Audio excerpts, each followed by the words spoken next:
അമിത വേഗതയോ parking നിയമലംഘനമോ ചൂണ്ടിക്കാട്ടി mobile ഫോണിലേക്ക് ഒരു സന്ദേശം വന്നാൽ ഇനി രണ്ടാമതൊന്നുകൂടി ആലോചിക്കണം. കാരണം രാജ്യത്ത് വാഹന ഉടമകളെ ലക്ഷ്യമിട്ടുകൊണ്ട് ട്രാഫിക് ചലാനിന്റെ മറവിൽ പുതിയ ഡിജിറ്റൽ തട്ടിപ്പ് വ്യാപകമാവുകയാണ്. വ്യാജ സന്ദേശം അയച്ച് പണം തട്ടിയെടുക്കുന്ന ഒരു രീതിയാണിത്. പാർക്കിംഗ് നിയമലംഘനമോ അമിത വേഗതയോ ഒക്കെ ചൂണ്ടിക്കാട്ടി മൊബൈൽ ഫോണുകളിലേക്ക് വരുന്ന വ്യാജ സന്ദേശങ്ങളിലെ ലിങ്കുകളിൽ ക്ലിക്ക് ചെയ്യുന്നത് വഴിയാണ് ലക്ഷക്കണക്കിന് രൂപ ആളുകൾക്ക് നഷ്ടപ്പെട്ടിരിക്കുന്നത്. ഹൈദരാബാദിലും മുംബൈയിലുമായി നിരവധി പേർ ഇത്തരത്തിൽ തട്ടിപ്പിനിരയായി കഴിഞ്ഞു. പുത്തൻ തട്ടിപ്പ് രീതി എങ്ങനെയാണെന്നും അതിൽ നിന്ന് എങ്ങനെ രക്ഷപ്പെടാമെന്നും ഇനി നോക്കാം. സാധാരണയായി നമുക്ക് ലഭിക്കുന്ന ട്രാഫിക് ചലാൻ മെസ്സേജുകൾക്ക് സമാനമായ രീതിയിലാണ് തട്ടിപ്പ് സന്ദേശങ്ങളും ഫോണിലെത്തുക. ലിങ്കിൽ ക്ലിക്ക് ചെയ്താൽ പിഴ അടയ്ക്കാനുള്ള വെബ്സൈറ്റിലേക്ക് റീഡയറക്ട് ചെയ്ത ഉപയോക്താക്കളുടെ വ്യക്തിഗത ബാങ്ക് വിവരങ്ങൾ കൈക്കലാക്കി പണം തട്ടുന്ന രീതിയായിരുന്നു നേരത്തെ തട്ടിപ്പുകാർ നടത്തിയിരുന്നത്. എന്നാൽ മെസ്സേജിലുള്ള ലിങ്കിൽ ക്ലിക്ക് ചെയ്യുമ്പോൾ ഒരു APK അഥവാ Android package kit file download ആകും. ഈ ഫയൽ ഇൻസ്റ്റാൾ ആകുന്നതോടെ തട്ടിപ്പുകാർക്ക് ഫോണിന്റെ പൂർണ്ണ നിയന്ത്രണം ലഭിക്കുന്നു. ഒറ്റത്തവണ ഈ ഒരു അനധികൃത ആപ്പ് ഫോണിൽ ഇൻസ്റ്റാൾ ആയി കഴിഞ്ഞാൽ പിന്നെ ബാങ്ക് അക്കൗണ്ടുകൾ, OTP സന്ദേശങ്ങൾ, വ്യക്തിഗത വിവരങ്ങൾ എന്നിവ ചോർത്താൻ തട്ടിപ്പുകാർക്ക് വളരെ എളുപ്പമാകും. വാഹന ഉടമകളുടെ ഫാസ്ടാഗുമായി ബന്ധിപ്പിച്ചിട്ടുള്ള ബാങ്ക് അക്കൗണ്ടുകളാണ് തട്ടിപ്പുകാർ പ്രധാനമായും ലക്ഷ്യം വെക്കുന്നത്. ഇത്തരം തട്ടിപ്പുകളിൽ നിന്ന് രക്ഷ നേടാൻ ഔദ്യോഗിക ചലാൻ സന്ദേശങ്ങൾ തിരിച്ചറിയാൻ പ്രത്യേകം ശ്രദ്ധിക്കുകയാണ് ചെയ്യേണ്ടത്.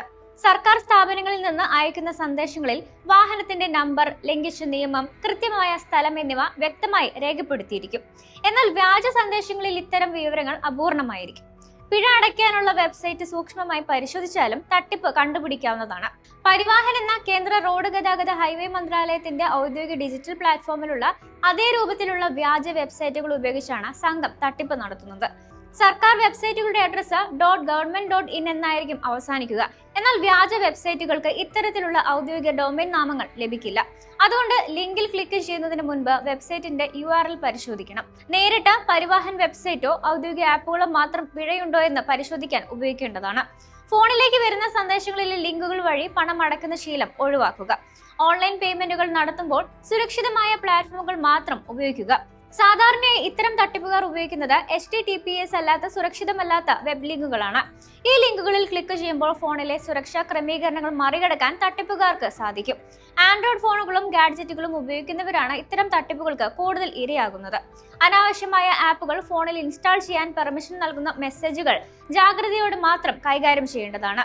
തട്ടിപ്പിന് ഇരയായാൽ ഉടൻ തന്നെ ബാങ്ക് അക്കൗണ്ടുകൾ ബ്ലോക്ക് ചെയ്യുകയും പോലീസിന്റെ സൈബർ ക്രൈം വിഭാഗത്തിൽ വിവരം അറിയിക്കുകയും ചെയ്യേണ്ടതാണ്. ഡിജിറ്റൽ പേയ്മെന്റ് സംവിധാനങ്ങൾ ഉപയോഗിക്കുന്ന വാഹന ഉടമകൾ കൃത്യമായ ഇടവേളകളിൽ ബാങ്ക് സ്റ്റേറ്റ്മെന്റുകൾ പരിശോധിക്കേണ്ടതാണ്. ഫാസ്ടാഗ് അക്കൗണ്ടിൽ മിനിമം ബാലൻസ് മാത്രം സൂക്ഷിക്കുന്നതും അധിക സുരക്ഷ നൽകുന്നു. വാട്സപ്പിലോ SMS വഴിയോ അജ്ഞാതമായ നമ്പറുകളിൽ നിന്ന് വരുന്ന ട്രാഫിക് ചലാൻ സന്ദേശങ്ങൾ റിപ്പോർട്ട് ചെയ്യാനും ബ്ലോക്ക് ചെയ്യാനും ശ്രദ്ധിക്കുക. ചലാൻ ഉടൻ അടച്ചില്ലെങ്കിൽ വീട്ടിൽ വന്ന് വാഹനം പിടിച്ചെടുക്കുമെന്ന് പറയുന്നതോടെ ചിലർ ഭയന്ന് പേയ്മെന്റിനായി വിവരങ്ങൾ കൊടുക്കാറുണ്ട്.